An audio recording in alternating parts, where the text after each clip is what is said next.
নমস্কার, আপনারা শুনছেন আপনাদের প্রিয় অনুষ্ঠান গল্পগুচ্ছ। গল্পগুচ্ছের আজকের নিবেদন সঞ্চারী ভট্টাচার্য রচিত পানাগড়ির জঙ্গলে গল্পের তৃতীয় অংশ।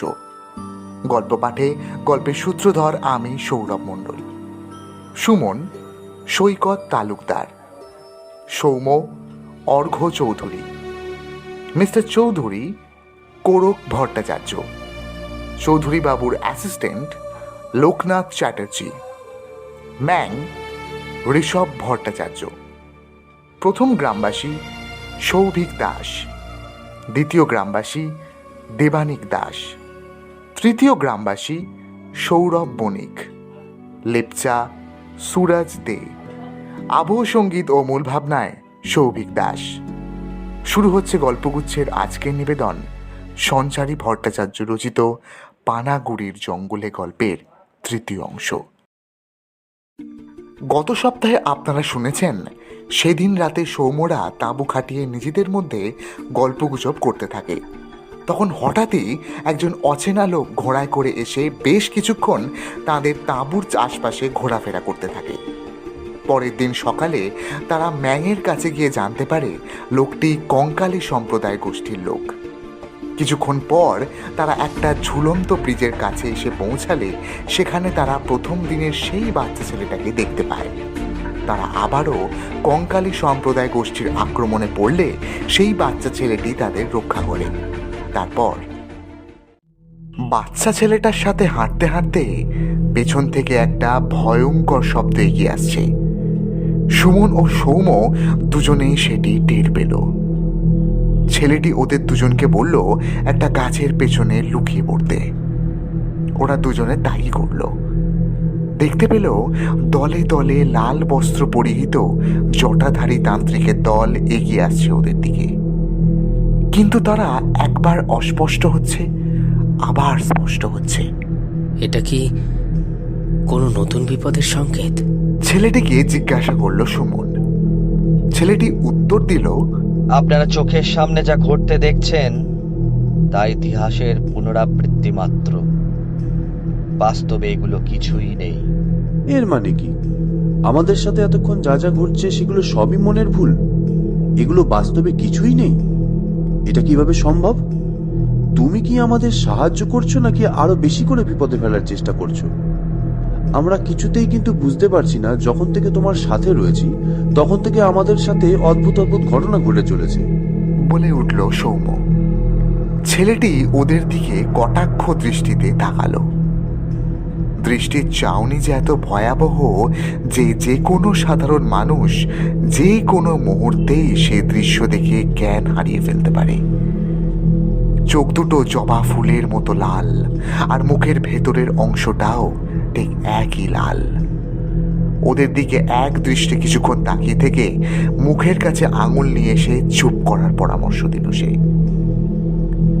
ছেলেটিকে আগে ওরা যেভাবে আবিষ্কার করেছিল এখন আর সেরকম কিছুই দেখতে পাচ্ছে না ওর মধ্যে। এ যেন কোনো অপ্রাকৃতিস্থ ব্যাপার। ছেলেটি কিছুক্ষণ পরে বলল, বেরিয়ে এসো তোমরা, ওরা চলে গেছে, আর ভয় নেই আপাতত। দেখো, আমরা তোমার সাথে আর যেতে ইচ্ছুক নই। আমাদের কাছে ম্যাপ আছে। আমাদের গন্তব্যে পৌঁছাতে কোনো অসুবিধা হবে না। আমরা এতটা রাস্তা যখন চিনে আসতে পেরেছি তখন বাকিটা রাস্তা ঠিক চিনে চলে যাব। কেন? আমার সঙ্গে থাকলে বুঝি তোমাদের বেশি ভয় করছে? আমি না থাকলে কিন্তু বিপদ আরো বাড়বে তোমাদের, সেটা জেনে রেখো। তোমাদের ম্যাপ দেখে রাস্তা চিনতে হচ্ছে, কিন্তু আমাকে কি তাই করতে দেখেছো তোমরা? সৌম আর সুমন অবাক হয়ে ছেলেটির কথা শুনছিল। ওদের ভয়টা যেন ক্রমাগতভাবে বেড়েই চলল।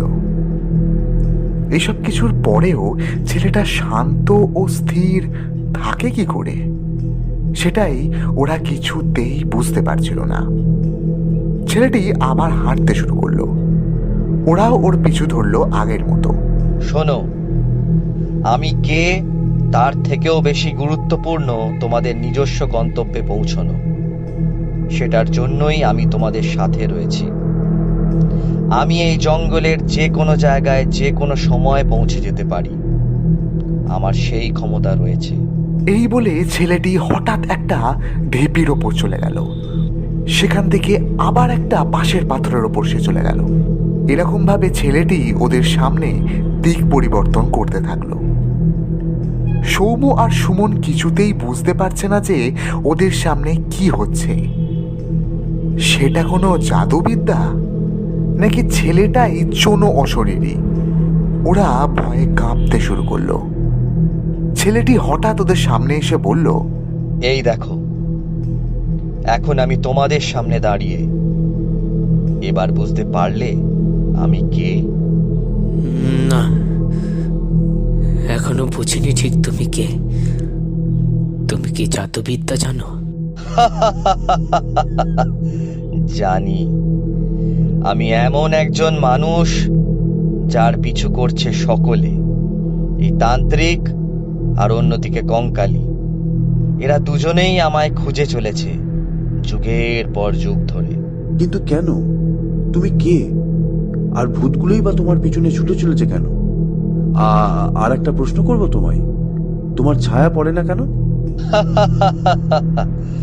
সব বলবো। আস্তে আস্তে এগোতে থাকো তোমরা আমার সাথে। আমরা দুর্গেশগড়ের খুব কাছাকাছি পৌঁছে গেছি। আর সামান্য রাস্তা, তারপরেই আমরা পৌঁছে যাব। ওই যে পাহাড়টা দেখছো, আমাদের ওর ওপরে উঠতে হবে। আচ্ছা, তোমার নাম কি? সেটাই তো জিজ্ঞাসা করা হয়নি আমাদের। একটু কৌতূহল নিয়েই ছেলেটিকে জিজ্ঞাসা করলো সুমন। ছেলেটি কিছুই বলল না ওদের। চুপচাপ চলতে থাকলো দুর্গেশগড়ের দিকে।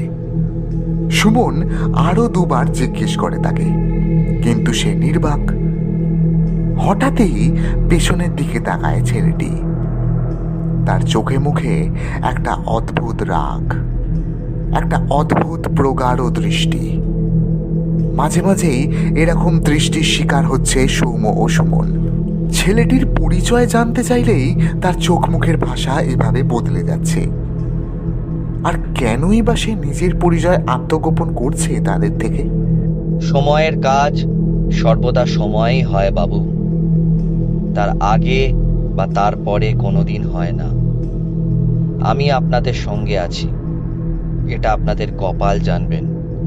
না হলে এই পরিবেশে আপনারা কেউই জীবিত থাকতে পারতেন না তখন। সুমন এবার রেগে গেল।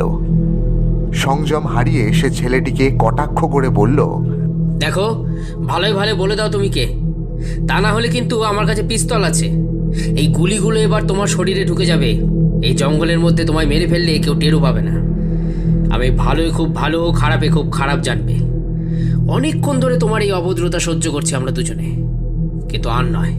সুমন গুলি করতে যাবে এমন সময় পেছন থেকে কিছু ডালপালা এসে তার হাত দুটোকে আষ্টে পৃষ্ঠে বেঁধে ফেলল। চিৎকার করে উঠল সুমন, বাঁচাও, আমাকে বাঁচাও, দয়া করে আমাকে রক্ষা করো। প্রচন্ড যন্ত্রণা করছে, শরীরের ভেতরে সব হাড় যেন গুঁড়ো হয়ে যাবে। কি যন্ত্রণা! বাঁচাও, বাঁচাও, আমাকে বাঁচাও।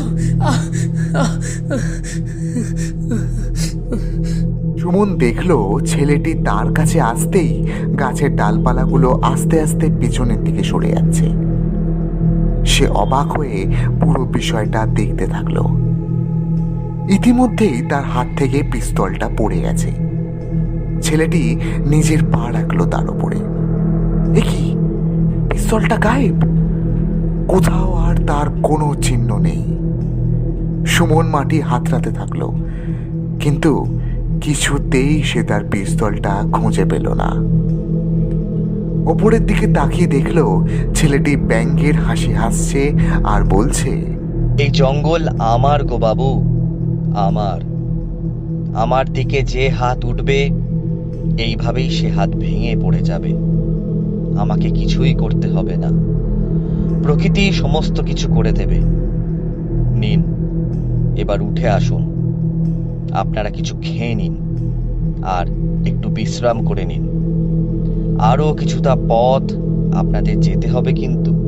সুমন অত্যন্ত রেগে গেল, কিন্তু কোনো লাভ হবে না জেনে চুপচাপ সৌম্যর পাশে গিয়ে বসল।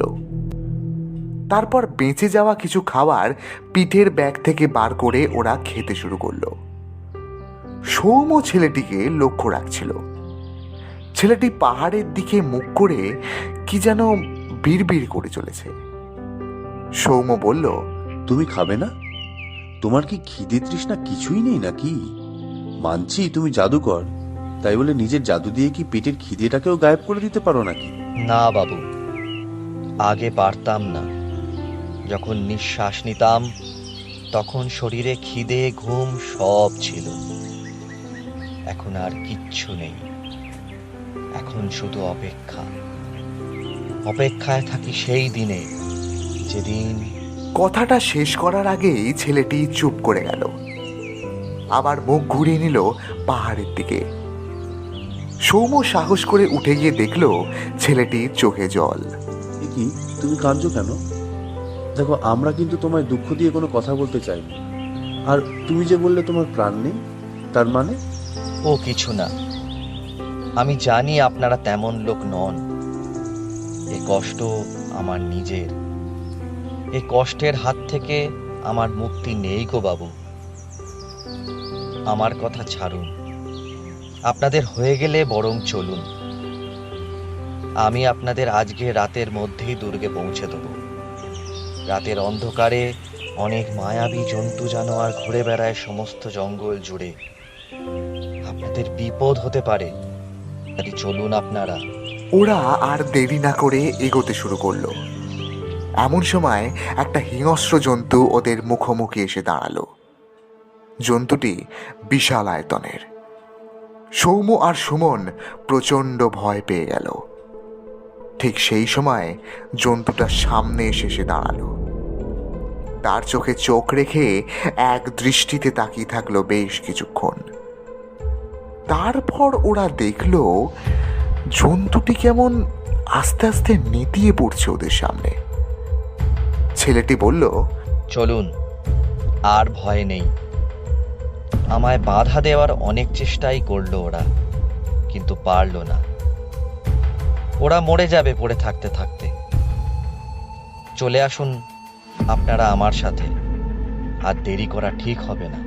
সুমনের কৌতূহল বেড়েই চলেছে ছেলেটির পরিচয় জানার জন্য। এবার চড়াই পাহাড়ের পথে ওঠা।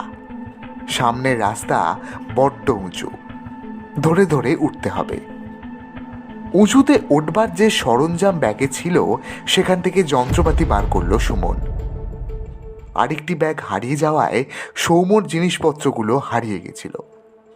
শুধু একজনই উঠতে পারবে ঠিকঠাক করে। ছেলেটি বলল, আমি সৌম্যবাবুকে হাত ধরে উঠতে সাহায্য করছি। আপনি একাই উঠুন সুমন বাবু। আপনার বন্ধুর কোনো ক্ষতি হবে না। তুমি আমার নাম জানলে কি করে? আরে আপনারাই তো নিজেদের নাম ধরে ডাকাডাকি করছিলেন এতক্ষণ, ভুলে গেলেন? আরে বাবা, আসুন আসুন, ভয় নেই। ওপরে উঠে আমি আপনাদের সব বলবো। সব প্রশ্নের উত্তর পেয়ে যাবেন আপনারা। দুজনে ওপরে চড়াই পথ ধরে উঠতে থাকলো ছেলেটার সাথে। পাহাড়ি রাস্তা ক্রমাগতভাবে কঠিন থেকে কঠিনতর হয়ে উঠছে। সুমন লক্ষ্য করছে যে ওদের দুজনকেই খুব কষ্ট করে ওপরে উঠতে হচ্ছে, কিন্তু ওই 14-15 বছরের ছেলেটি দিব্যি উঠে যাচ্ছে তরতর করে। সবটাই কেমন যেন অদ্ভুত ঠেকছে ওদের কাছে। ছেলেটি হঠাৎ বলে উঠল, আরে সুমন বাবু, অত ভাববেন না। আমার ব্যাপারে যত বেশি জানার চেষ্টা করবেন তত বেশি পরিমাণে অবাক হতে থাকবেন। আমি কি আর মানুষ নাকি? সৌম্য বলল, দেখো বাবু, এবার হেয়ালি করা বন্ধ করো। তোমার এই অবাক করা বিষয়টি আমাদের দুজনের কারোর কাছেই ভালো লাগছে না। আর আমরা যে উদ্দেশ্যে যাচ্ছি সেটাই আমাদের মাথা থেকে বারবার বেরিয়ে যাচ্ছে। তুমি আমাদের অবাক করা বন্ধ করে একটু নিজের কাজে মনোনিবেশ করো। কারণ তুমি যতবারই আমাদের অবাক করার চেষ্টা করেছো ততবারই আমরা অবাক হয়েছি কম, কিন্তু বিপদে পড়েছি বেশি। আচ্ছা, আসুন আসুন, আমার সাথে এগোতে থাকুন। পায়ের দিকে একটু খেয়াল রাখবেন।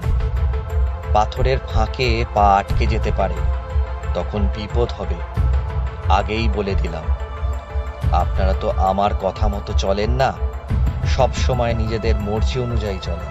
সুমন বলল, সে নয় বুঝলাম, কিন্তু তুমি আমাদের যে ইতিহাসের কথা বলেছো সেটা আমাদের অর্ধেক সত্য বলে মনে হয়েছে। এর মধ্যে কতটা সত্য তা আমরা নিজেরাই জানি না।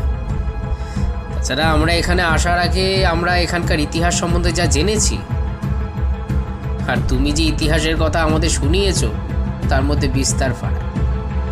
এখন আমাদের তোমার কোনো কথাই বিশ্বাস হচ্ছে না, কিন্তু আমরা নিরুপায়, নিজেদের উপর ভরসা করে চলতে পারছি না। কারণ এই জঙ্গল এতটা ভয়ঙ্কর অভিজ্ঞতা নিয়ে আসবে তা আমরা কেউই ভাবিনি। সুমন কথাটা শেষ করার সাথে সাথেই ওর পা পিছলে গেল। নিচের দিকে পড়লে ওর মাথাটা একেবারে থেতলে যাবে, শরীরে আর কোনো হদিশও খুঁজে পাওয়া যাবে না। সুমন চিৎকার করে উঠল, বাঁচাও, আমায় বাঁচাও! সাথে সাথে সুমন লক্ষ্য করলো একটা হাত শক্ত করে ধরল ওকে। সেই হাতের জোর এতটাই যে এতটুকু বিপদ হওয়ার পূর্বেই ওর শরীরটাকে কেউ ওপরে উঠিয়ে নিয়ে আসলো। চোখে মুখে প্রচণ্ড ভয় এখন সুমনের। সে আস্তে আস্তে তাকায় ওপরের দিকে এবং তাকিয়ে দেখে সেই অজ্ঞাত পরিচয় ছেলেটি। সেই শক্ত করে ধরে আছে সুমনের হাত। সুমন এবার অবাক হয়ে তাকিয়ে দেখে ছেলেটার দিকে। একটা অল্প বয়স্ক ছেলের পক্ষে কিভাবে সম্ভব হলো সুমনকে এইভাবে বাঁচিয়ে দেওয়া? ওর শরীরের ওজন ছেলেটির থেকে অনেক বেশি। তাহলে কিভাবে কিভাবে ছেলেটা এত সহজে সুমনকে এক টানে ওপরে তুলে নিল? এখন সুমন ওপরে দাঁড়িয়ে, অনেকটাই উঁচুতে দাঁড়া। এখন সুমন যখন একটু আগেই চিৎকার করছিল ঠিক সেই সময় তার গলার আওয়াজটা চারপাশে পাহাড় আছড়ে পড়ে আবার ফিরে আসছিল। তার থেকেই ওরা টের পেল কতটা উচ্চতায় ঠিক ওরা পৌঁছেছে। ভয়েতে সুমন আর সৌমর কথা বলা বন্ধ হয়ে গেছে। এবার ছেলেটি বলল, আমি আপনাকে বলেছিলাম সুমন বাবু, নিচের দিকে তাকিয়ে চলতে। এখানে পদে পদে বিপদ। আমার কথা আপনারা দেরি করে বোঝেন। এক্ষুনি যে বিপদটা হচ্ছিল সেটা আমার জন্যই রক্ষা পেল। এতক্ষণ ধরে যে এত প্রশ্ন করছিলেন, আশা করি এখন আর করবেন না। আরও একটা কথা আপনাদের আমি বলতে চাই, আমরা এখন আরও ওপর দিকে যাব। সামনে একটা মন্দির পাবেন, কীর্তিমাতার মন্দির। রাজা বোম্বাদিত্য বর্মনের রাজত্বকালে এই মন্দির খুবই জাগ্রত ছিল। যাবার সময় মাথা ঠেকিয়ে যাবেন, তাহলে আর কোনো বিপদ আপনাদের ছুঁতে পারবে না। সৌম বলে উঠল, এতটাই যদি জাগ্রত হয় সেই মন্দির, তাহলে এই দুর্গেশগড় রক্ষা পেল না কেন? তখন তাদের বিশ্বাসের মান কেন রাখলেন না এই দেবী? ছেলেটি সৌমর দিকে তাকালো। ছেলেটির চোখে ওরা আবার জল দেখতে পেল। ছেলেটি চুপ করে তাকিয়ে আছে। তারপর শুধু একটা কথাই সে বলল, আপনাদের সব প্রশ্নের উত্তর আপনারা ঠিক সময় পাবেন। আমি কথা দিয়েছি যখন, তখন ঠিকই আপনারা ওই জায়গার ইতিহাস কথা জানতে পারবেন। শুনুন আরেকটা কথা, এর পরের পথে আপনাদের একেবারে নীরবতা অবলম্বন করতে হবে। কোনো কথা বলতে পারবেন না। আশপাশ থেকে এমন অনেক শব্দ আপনাদের কানে ভেসে আসবে যার কোনো অস্তিত্ব নেই, কারণ সবটাই মৃতদের শব্দ। মাথায় রাখবেন, কেউ যদি আপনাদের নাম ধরে ডাকে তাহলে আপনারা কেউ সাড়া দেবেন না। আরও একটা কথা, উপরে ওঠবার সময় পেছনে তাকাবেন না। এই আত্মারা অতীব শক্তিশালী। এদের সাথে লড়াই করার ক্ষমতা হয়তো আমার মধ্যেও নেই। ওরা ওপরের দিকে উঠছে। হাওয়ার বেগ ক্রমশ বাড়ছে, তার সাথে বাড়ছে ঠান্ডার মাত্রা। ওরা কিছুতেই বুঝতে পারছে না ছেলেটার কি কোনো অস্বস্তি হচ্ছে না। হঠাৎ সুমন শুনতে পেল কেউ যেন তার নাম ধরে ডাকছে।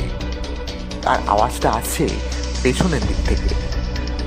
ছেলেটির কথা মনে ছিল ওর, সেই জন্য সে পেছনের দিকে আর ফিরে তাকালো না। কিন্তু আওয়াজটা ক্রমশ এগিয়ে আসছে তার দিকে। প্রায় যখন ওরা উঁচু চূড়ায় পৌঁছচ্ছে, ঠিক সেই সময় ভয়াবহতা অনেকটা কেটে গেল। সুমন ও সৌম অবাক দৃষ্টিতে সামনের পাহাড়টার দিকে তাকিয়ে আছে। কি অসাধারণ সেই দৃশ্য!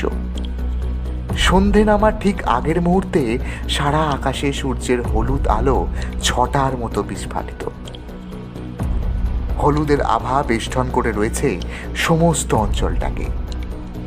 সেই আভা ওদের গায়েও এসে পড়েছে। হঠাৎ সৌম লক্ষ্য করল ছেলেটি ওদের কাছ থেকে সরে ছাওয়ায় এসে দাঁড়ালো। এতক্ষণ পর্যন্ত সূর্যের আলো যখন ছিল না, ওরা প্রায় একটা গোটা দিনই সূর্যের মুখ দেখেনি। আজকে বিকেলের দিকে সূর্যকে অস্তামিত হতে দেখে ওদের অসাধারণ অনুভূতি হচ্ছে। সেই আলোয় আবহমান করতে ইচ্ছে করছে, অথচ ছেলেটা সরে সরে ছাওয়ায় দাঁড়িয়ে আছে কেন? এই বিষয়টা সুমনেরও নজর করল।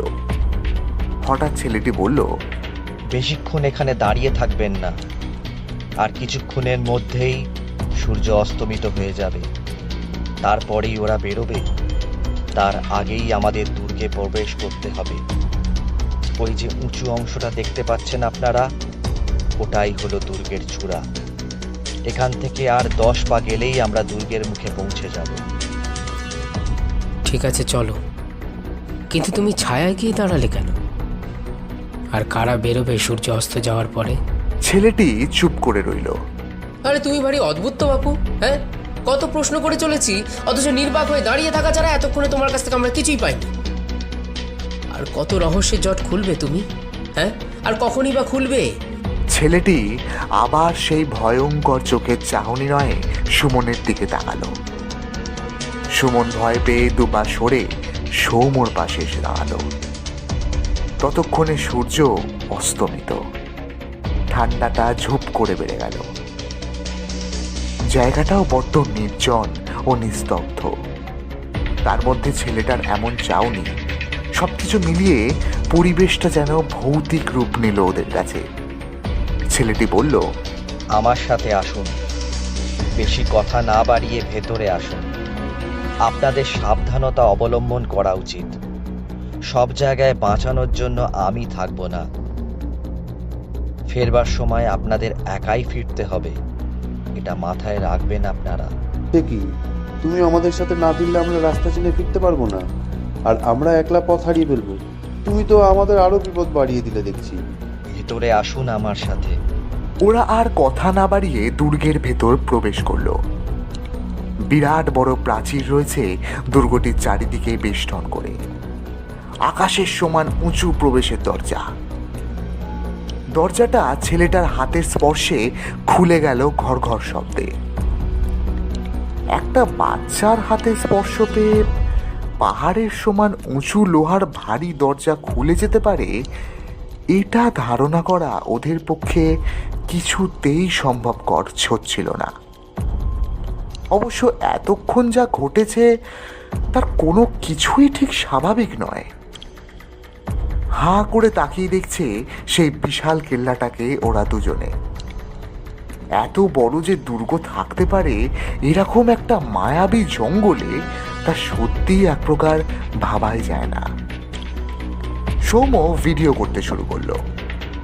সুমন ইশারা করে বলল, এখন থেকে যা হবে সমস্ত কিছু ক্যাপচার করবে। ছেলেটির নজর এড়িয়ে সমস্ত কিছু ক্যামেরা বন্দি করার চেষ্টা করবে। আমরা আমাদের লক্ষ্যের অনেক কাছাকাছি পৌঁছে গেছি, কিন্তু এখন যদি কোনো কারণে পুরো ব্যাপারটা হাতের বাইরে চলে যায়, তাহলে বুঝতে হবে আমাদের কপাল খারাপ। ওই যে বাচ্চাটা তখন থেকে আমাদের ভয় দেখানোর চেষ্টা করছে, হতেও তো পারে আধুনিক প্রযুক্তির ব্যবহার করে আমাদের সাথে ছল করছে এতক্ষণ ধরে। হ্যাঁ, তুই যে কি বলিস না সুমন, খাওয়ার জল নেই যেখানে, সেখানে নাকি আধুনিক প্রযুক্তি। আর ওই ওই কি যেন কঙ্কাল মানব, দেখে কি মনে হয় ওরা লেজার লাইটিং এর সাহায্যে ভয় দেখাতে এসেছিল আমাদের? আমাকে যখন উড়িয়ে নিয়ে গিয়ে ফেললো না, তখন আমি বুঝেছিলাম কত জোর হারাতে। বুঝলি, মাথা মোটা চিরকালের একটা। সামনে তাকিয়ে চলো ওর পেছনে। ফের যদি বাজে বকেছিস না, দেবো মাথায় একটা ঘাটটা। আপনারা দুজন বড্ড বিরক্ত করছেন।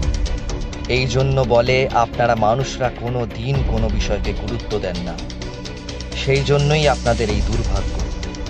সব কিছুই যেন সহজলভ্য আপনাদের কাছে, হলেই হলো এরম একটা ব্যাপার।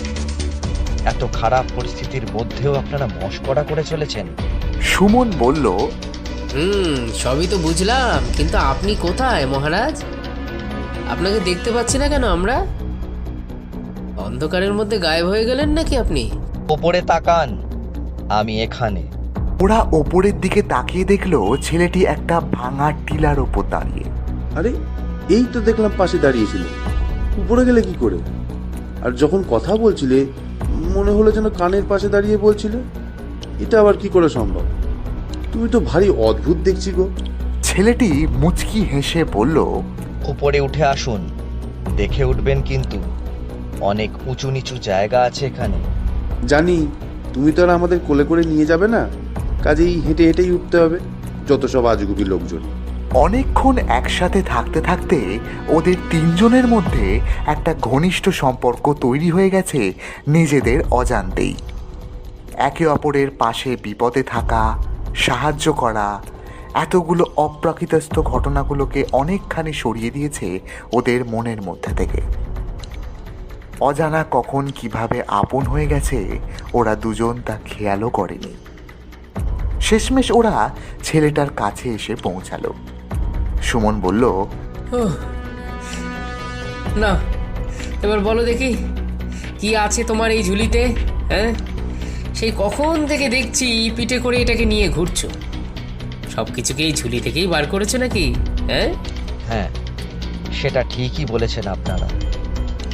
আরও একটা জিনিস বার করব আপনাদের সামনে, দেখবেন। কি কি আর আছে ওইটুকু ঝোলার মধ্যে? আচ্ছা, বার করো দেখি, আমরাও দেখি জাদুর খেলা কেমন হয়।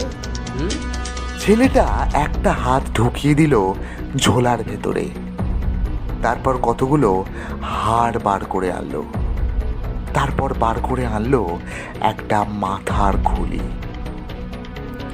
সেগুলো দেখে ওদের মুখ দিয়ে কথা বেরানো প্রায় বন্ধ হয়ে গেল। ওরা দেখলো ছেলেটি সবকটি হাড় একসাথে জড়ো করছে, তারপর আকাশের দিকে চেয়ে কি সব যেন মন্ত্র পড়া শুরু করলো সে। সেই মন্ত্র বলে আকাশের বুক চিরে জ্যোতির্ময় শিখা এসে পড়ল ওই হাড়ের ওপর। আস্তে আস্তে হাড়গুলো জড়ো হতে শুরু করলো ওদের চোখের সামনে। তারপরেই সেটা একটা বিশাল আকায় পাখির আকার ধারণ করলো। পাখিটা বিরাট বড় একটা ঈগল পাখি। সেই পাখিটা সোজা এসে বসা ছেলেটার ডান হাতের উপর। ছেলেটির সারা গায়ে তখন চক্রের মতন চিহ্ন জাগরিত হতে শুরু করলো। সেগুলো থেকে একটা নাম ধ্বনিত হতে শুরু করলো। খুব ভালো করে কান পেতে শুনলো ওরা। লেপচা লেপচা নামে একটা আওয়াজ ধ্বনিত হয়ে চলেছে আকাশের বুকে, যেন স্বর্গীয় অক্ষরে কেউ ডেকে চলেছে সেই নাম বারবার। আস্তে আস্তে সেই আলোর বর্ষণ থামলো। এখন সবকিছু আবার আগের মতো শান্ত। ছেলেটির হাঁটুর উপর বসে রয়েছে বিরাট পাখিটি। এটি তাহলে সেই স্বর্গীয় পাখি যার খোঁজ এতক্ষণ সৌম্য সুমন করছিল। আর আর এই সেই অজ্ঞাত পরিচয় বালক যার অবাধ বিচরণের কথা শুনে এসছে এতটা সময় ধরে, যে বিপুল শক্তির অধিকারী। তাহলে সে নিজেই এসে ধরা দিয়েছে তাদেরকে। ছেলেটি বলল, হ্যাঁ, আমি লেপচা। আপনারা যে পাখির খোঁজ করছিলেন, এটাই সেই ঈগল পাখি। একে গোটা জঙ্গলে কেউ দেখতে পায় না, শুধু আমি জানি এর খোঁজ। আমি আর আমার এই পাখি আজও আগলে রেখেছি এই স্থানটিকে। প্রাণ যখন ছিল তখনও করেছি, আর আজ যখন আপনারা দুজনেই মৃত। সুমন ও সৌম্য সামনে দাঁড়িয়ে থেকে তখন ঠক ঠক করে কাঁপছে। ওরা নিজের কানে যা শুনছে আর যা চোখে যা দেখছে কোনো কিছুই যেন বিশ্বাস করতে পারছে না। এটা কি প্রকারে সম্ভব হতে পারে? তার মানে তুমি বেঁচে নেই? হ্যাঁ হ্যাঁ। না, আমি জীবিত নই, আমি মৃত। ওই দুর্গের মধ্যেই আমাকে জ্যান্ত কবর দেওয়া হয়েছিল, সঙ্গে আমার এই পাখিটিকেও। এর পেছনে আছে এক বিরাট ইতিহাস। ছেলেটি মৃত বলেই সুমন এতক্ষণ ধরে যা যা অনুভব করছে সেগুলো চোখের সামনে ঘটতে রেখেছিল। এবার ও বুঝতে পারল সমস্ত কিছু। একটা মৃত মানুষেরই হাত ঠান্ডা হয়, মৃত মানুষেরই ছায়া পড়ে না, মৃত মানুষ সূর্যের আলোকে এড়িয়ে চলে। এছাড়া আরো অজস্র জিনিস যা তাদের অদ্ভুত লেগেছিল। সেই সমস্ত কিছুর কারণ আজ তাদের চোখের সামনে স্পষ্ট। এমন সময় ছেলেটি বলল, আমায় ভয় পাবেন না আপনারা। মানুষ হলে এত বড় জায়গাটাকে আমি এক হাতে রক্ষা করতে পারতাম না, সেই জন্যই আমরা মৃত। ওরাই আমায় বলপূর্বক মৃত্যুবরণ করতে বাধ্য করেছিল।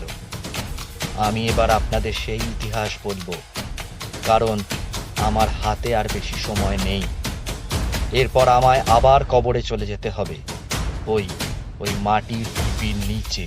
আমাদের এত কিছু শুনেও তোমার একটা কথা বিশ্বাস করতে ইচ্ছা করছে না। প্রমাণ দেখাও তুমি ভূত। তাহলে আমায় স্পর্শ করো।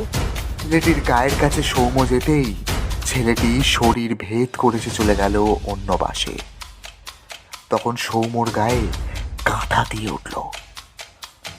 সেই মুহূর্তে সুমনও একেবারে বাকরুদ্ধ।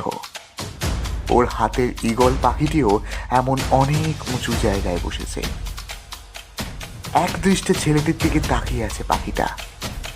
ছেলেটি বলল, আপনাদের মিথ্যে বলে আমার কোনো লাভ নেই, কিন্তু সত্যিটা জেনে না গেলে আপনাদেরই ক্ষতি হবে। সবাই এখানকার ইতিহাস সম্পর্কে অর্ধেক জানে।